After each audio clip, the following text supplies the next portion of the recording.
He was denied by hell.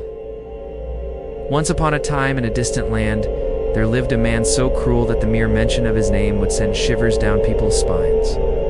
He was known far and wide as the most evil man alive. Not only did he torture innocent people for sport, but he also showed no mercy to animals. Even the sun and the moon hid their faces in shame whenever he walked beneath them. All the angels wept when he was born, and all the demons rejoiced. They knew he was one of them. One day, this vile man died peacefully in his sleep. For a moment, a look of tranquility appeared on his cruel face, a stark contrast to the evil that had been etched there for years. But this peace was short-lived. You see, even in death, the man's malevolent spirit refused to find solace. When his soul arrived at the gates of hell, though, even the demons there refused to let him in.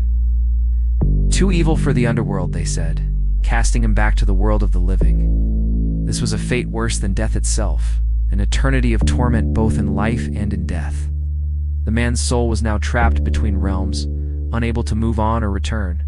It became a twisted spirit, forever damned to wander the earth. Every night at precisely 3 a.m., those unfortunate enough to hear it would swear they heard scratching at their doors, like the desperate clawing of a creature from beyond the grave. Some dismissed it as nothing more than the wind, while others told themselves it was just a cat trying to get in. But there were some who knew better. They understood the scratching meant doom had arrived at their doorstep. On those nights, if you happened to awake from your slumber to the sound of persistent scratching, it was best to stay in bed with your eyes squeezed shut, pretending to be asleep, because the moment you opened your eyes and saw what stood before you, it would be too late. That scratching at your door would have been your final warning. It's the last thing you'd hear before you disappeared into the darkness, forever silenced, never to be seen again, were the words spoken in a voice that dripped with hatred and despair. "You didn't invite me in, so now I must make my own entrance." Then the doorknob turned, and the door swung open without warning, dragging its victim into the abyss. These incidents happened every night in the village, nestled at the foot of the mountain. No one dared leave their home after dark, lest they become the next victim. For many nights the terror continued, and the villagers became prisoners in their own homes. No one could recall such dreadful events ever happening before. In the days gone by, the village was known as the place where nobody slept. As days turned into weeks, and still there was no sign of peace, the terrified villagers turned to religion for solace, prayed to God for salvation, but their prayers went unanswered. They decided to seek help from a holy monk who lived deep in the mountains. Upon hearing their tale, the monk knew exactly what was happening. Every night at 3 a.m., the damned made his presence felt.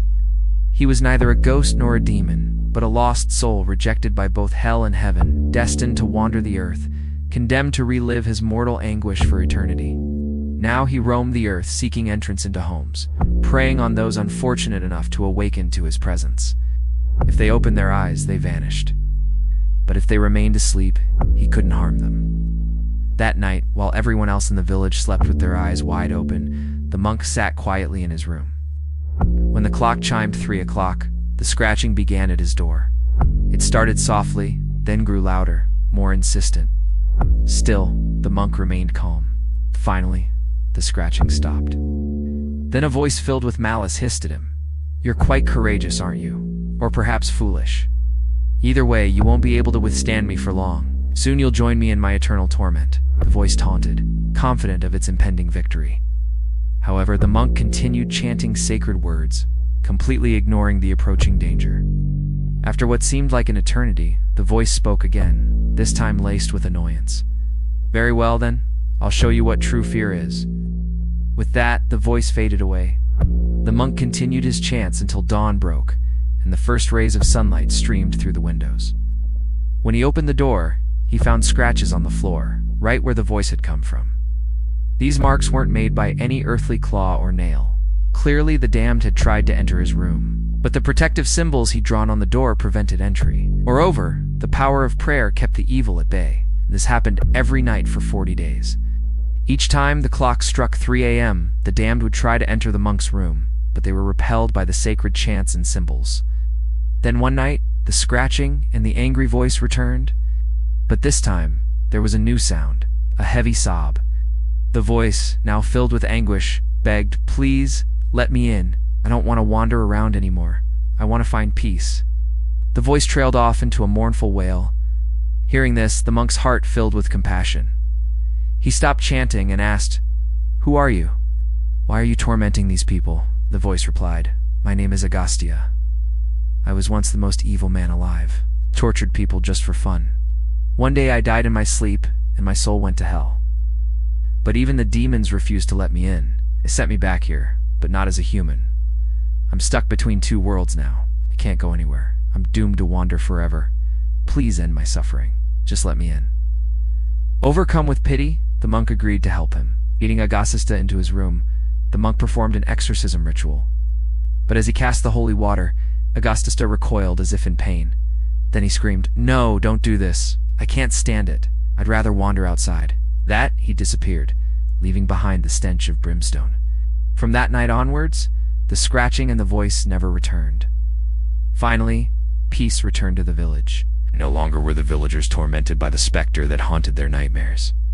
However, the monk never forgot Agatha. One day, as the monk sat alone in his room, he heard a knock at the door. He opened it to find a young man standing there. The man introduced himself as Alex and informed the monk that he was there to invite him to a nearby village. You see, the monk had saved that village from the clutches of the damned, and they wanted to express their gratitude. Touched by the gesture, the monk agreed to visit. When they arrived at the village, Alex led the monk to a secluded house and said, "This is where we need your help. Our friend's son has gone missing, and we believe it's the work of that damned spirit. We beg you, holy monk, help us bring our child home." The monk felt a chill run down his spine as he noticed a pentagram drawn on the wall, and the words "Beware" scrawled across the door. He stepped inside and found a woman kneeling beside a cradle. Her face was pale, and her eyes were red from crying. "I had a terrible dream," she whispered. "I dreamt that this very night my son would vanish, and I couldn't stop it." The monk comforted her, saying, "Don't worry, child. I'll protect you from all evil." Placing his hand on the cradle, he started to chant. Suddenly, the room grew dark, and a cold wind began to stir. The woman cried out in fear. Ignoring her, the monk continued his incantation, "I call upon the divine light to banish the darkness. Come forth, evil, and let this pure soul depart." As he uttered these words, the air grew thick with malevolence. The wind howled, shaking the very foundations of the house. Then a voice filled with hatred and despair echoed through the room. "Foolish monk, you dare intrude upon my domain? I'll make you suffer the same fate as that little boy." The voice taunted, reveling in the impending torment. With that, a black shadow emerged from the corner, taking the shape of a monstrous beast. Its eyes glowed red, and its claws scraped against the floor, sending shivers down the monk's spine. It lunged towards him, but the monk raised his holy water and blessed himself. "Go back to hell, creature of darkness. You have no power here." The beast snarled, then disappeared into the shadows. The woman in the room screamed, "Help me, holy monk, my baby!" But the monk paid her no heed. Instead, he looked directly at the corner where the beast had vanished, his eyes blazing with righteous anger. "I won't allow you to harm another soul. Your reign of terror ends tonight." Taking a deep breath, he continued chanting, his voice echoing with divine authority. "In the name of the Father, the Son, and the Holy Spirit, I command you to leave this place and never return." As his words filled the room, the shadows writhed and the air crackled with energy. Then, with a deafening roar, the shadow took on a human form, revealing none other than Agatha. Eyes burned with hatred. "So it's you, monk, who's been thwarting my plans, but I won't fail this time. I'll kill you and then the whole world." With that, he vanished, leaving behind a lingering sense of dread. The monk turned to the woman and said, "Don't be afraid, your child is safe." Placing his hand on her shoulder, he led her to the cradle. To her astonishment, her son was indeed safe and sound, sleeping peacefully in the cradle as if nothing had happened.